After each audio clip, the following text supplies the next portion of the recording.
আমি পরশুদিন Republic TV কয়েকটা রিপাবলিক টিভি আমাকে গত এক সপ্তাহ ধরে প্রত্যেকদিন ফোন করে।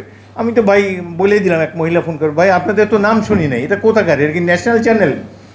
বলে যে না, আমাদের 6 মিলিয়ন সমর্থক আছে নাকি তাদের এখানে। আমি ভাই আপনাদের তো নাম টাম শুনি নাই। আচ্ছা ঠিক আছে, দেখবো না, আজকে আমি অসুবিধা আজকে যেতে পারো না। আমি পরশুদিন তাদের ইয়েটা দেখলাম যে এরা এই যে চ্যানেল আমাকে বারবার ধরে এরা কি বলে।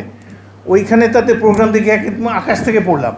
সেখানে প্রোগ্রামের অ্যাঙ্কর বলতেছে দেয়ার হ্যাজ বিন এ কু ইন বাংলাদেশ, অভ্যুত্থান হয়েছে এবং সেখানে মার্শাল জারি করা হয়েছে।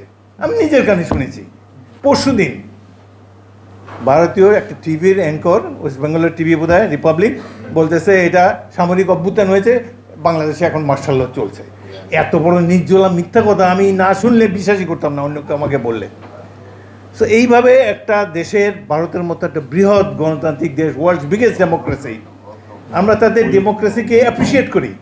তারা এইভাবে একটা বাংলাদেশের মতো উন্নয়নশীল একটা দেশ, আমরা কারোর জন্য কোনো থ্রেট না, আমরা আমাদের দেশের লোককে খাওয়া দাওয়ায় আমরা সুখে শান্তিতে বাঁচতে চাই, উন্নয়ন চাই, যেই জন্য যুদ্ধ করেছি সেই সাম্য, মানবিক মর্যাদা, গণতন্ত্র এগুলো দেখতে চাই।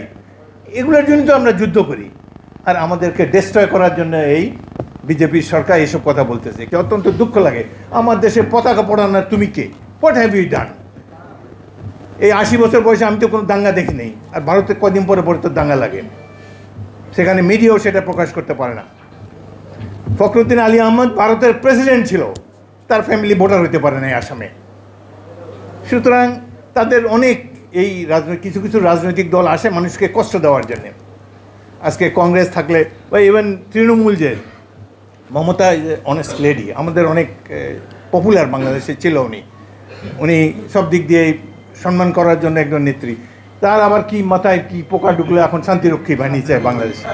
আরে শান্তিরক্ষী বাহিনী আপনার দেশে নেন, যেখানে গুজরাট কিলিং হয়েছে সেখানে দেন, যেখানে কাশ্মীরে মানুষ হত্যা করা হচ্ছে বিনা বিচারে, যেখানে আত্মনিয়ন্ত্রণ অধিকার নাই মানুষের, সেই সব জায়গায় আপনারা you deserve a military force, শান্তি বাহিনী। বাংলাদেশ পৃথিবীর সবচেয়ে বড় শান্তিরক্ষাহীন দল, দরকার হলে আমাদের দেশ থেকে নিয়ে যান, কিছু পাঠাই দেবো। আমাদের দেশে শান্তিরক্ষা বাহিনীর কোনো দরকার নেই। আমাদের দেশে সাম্প্রদায়িক সম্প্রীতি আছে, আমরা সাম্প্রদায়িক সম্প্রীতি রাখবো। বাংলাদেশে কোথায় কি আপনি রাস্তায় হাটে এখানে যান, বাংলাদেশ এই যে ভারতে এত কিছু হয়েছে, তারা আমাদের পতাকা পড়িয়েছে, তো আমাদের তো কোনো রিয়াকশান নাই। তো আমরা অপেক্ষা করে আছি কবে good science will prevail on them. আমরা শান্তিতে বসবাস করতে চাই এবং বিশেষ করে আমাদের রাষ্ট্র ভারতের তুলনায় অনেক ছোট, কিন্তু আমরা স্বাধীন চেতা জাতি। আমাদের দেশের সবচেয়ে বড় সম্পদ কি জানেন? ওইটা ভারত, ইন্ডিয়া, আমেরিকা কারো নাই।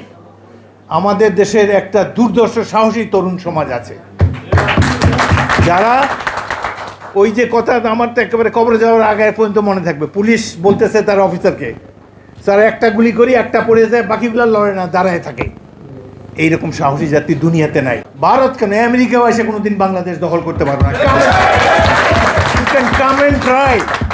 27 বছর বয়সে একটা মুক্তিযুদ্ধ করেছি, 81 বছর বয়সে আরেকটা করবো ইনশাল্লাহ। বাংলাদেশকে দখল করতে পারবে না, আমাদের তো ইয়াং ফোর্স আছে। এখন কথা হলো we should be level headed, we should choose good leaders. আমাদের নেতারা যেন ভালো থাকে, 2-4 পয়সা কামানোর জন্য যেন দেশ ধ্বংস না করে। হাসিনার মতো আরেক হাসিনা আমরা দেখতে চাই না। আসুন আমরা সবাই মিলে সুন্দর একটা অসাম্প্রদায়িক বাংলাদেশ গড়ে তুলি, যার যার ধর্ম শান্তি মতো সে পালন করুক।